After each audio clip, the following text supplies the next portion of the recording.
Les grandes découvertes des 15e et 16e siècles. Depuis le Moyen Âge, les marchands européens cherchent de nouvelles routes pour atteindre les Indes, pour apporter différents produits comme les épices, la soie ou encore l'or.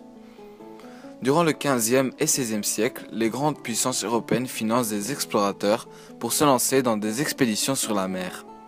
Les explorateurs sont motivés par le gain au niveau financier, par l'aventure et le désir de convertir des populations au christianisme. Pour réaliser ces voyages, les explorateurs bénéficient de nombreuses innovations techniques, comme par exemple la caravelle et la caraque pour naviguer, et la boussole, l'astrolabe ou encore le portulan pour se repérer. Durant les voyages, les navigateurs avaient des difficultés comme les courants contraires qui dévient la trajectoire du bateau, le champ magnétique qui perturbe les boussoles et qui donne des mauvaises notions de repérage. L'absence de vent était également un gros problème, car quand il n'y avait pas de vent, les navigateurs ne pouvaient pas diriger les navires comme ils le souhaitaient et les bateaux dérivaient.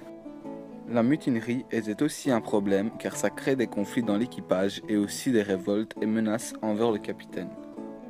Il y avait également les conditions météorologiques défavorables qui pouvaient entraîner le naufrage, comme par exemple la pluie, le vent ou encore les vagues très fortes. Le prince Henri souhaite faire du Portugal une grande puissance de la mer, et donc finance à Gilles le voyage pour franchir le cap Bojador.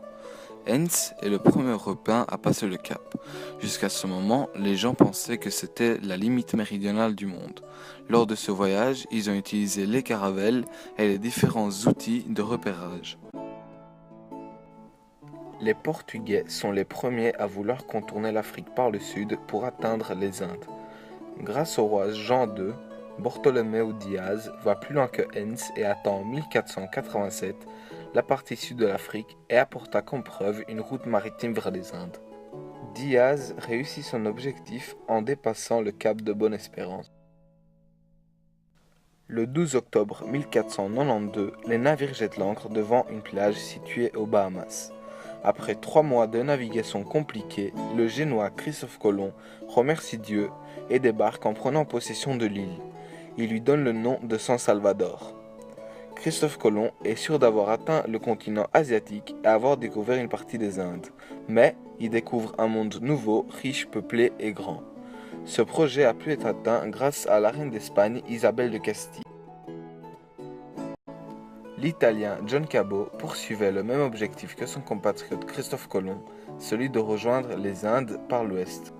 Il part de Bristol le 2 mai 1497 à bord de sa caravelle et arrive le 24 juin dans la province de Terre-Neuve et Labrador au Canada. Les Européens considèrent que c'est le premier à découvrir le continent américain après les Vikings, mais comme il n'avait pas de journal de bord, on ne peut pas être sûr de l'exactitude de ces faits. Ce voyage a été financé par le roi d'Angleterre Henri VII. Vasco de Gama fut le premier Européen à rejoindre les Indes en contournant l'Afrique et en passant par le cap de Bonne-Espérance. Le voyage était considéré comme un rêve pour les Portugais et a été rendu possible grâce à Manuel Ier du Portugal qui voulait rejoindre les Indes avant les Espagnols. Vasco de Gama, à la tête de 3 nefs, d'une caravelle et de 200 hommes, débuta son expédition en quittant Lisbonne le 8 juillet 1497. Après 10 mois de navigation, il aborde le 20 mai 1498 à Calicut. Vous pouvez voir sur cette carte, en vert, le voyage de Vasco de Gama.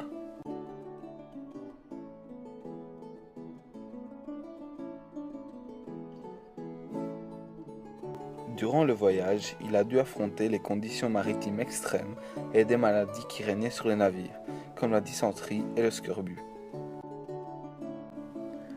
Pedro Álvares Cabral est considéré comme celui qui a découvert le Brésil.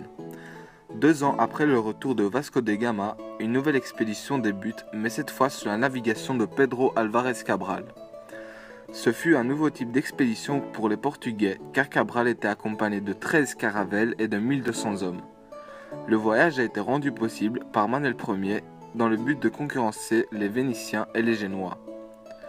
L'expédition commença lorsque Cabral quitte Lisbonne le 9 mars 1500.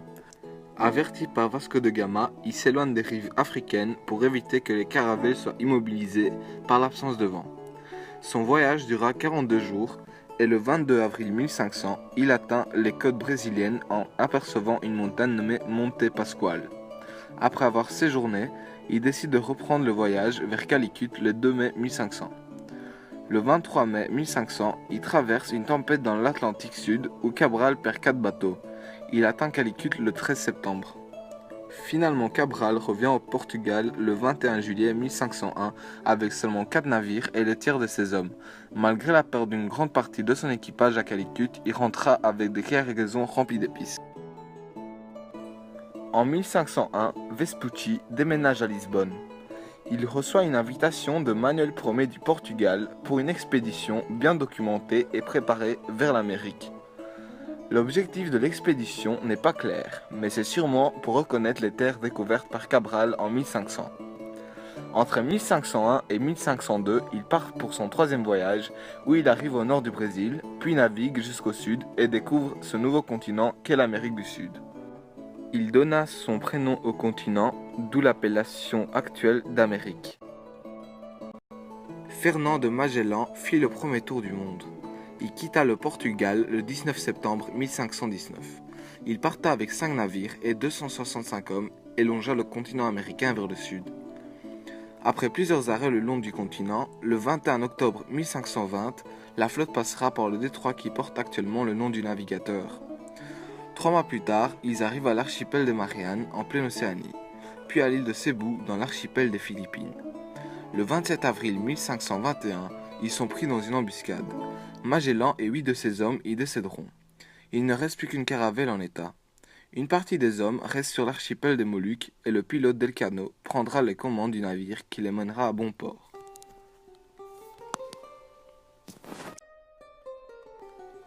Le 20 avril 1534, Jacques Cartier leva les voiles espérant trouver un passage à l'ouest vers le riche marché asiatique. Le commanditaire était le roi François Ier qui avait donné l'ordre à Cartier de trouver des terres remplies d'or et de matières précieuses. Il explora quelques parties de la Terre-Neuve et ensuite il fit le tour du golfe du Saint-Laurent. Arrivé sur les actuelles terres du Canada, il rencontra des indigènes. Les rencontres furent courtes et assez amicales. Lors de cette première expédition, il prit 2 fils du chef indigène iroquoien pour que ce dernier témoigne au roi des richesses de la terre du Nord. À Gaspé, il planta une grande croix pour montrer que les terres appartiennent désormais au roi de France. Cartier nomma ces terres Canada.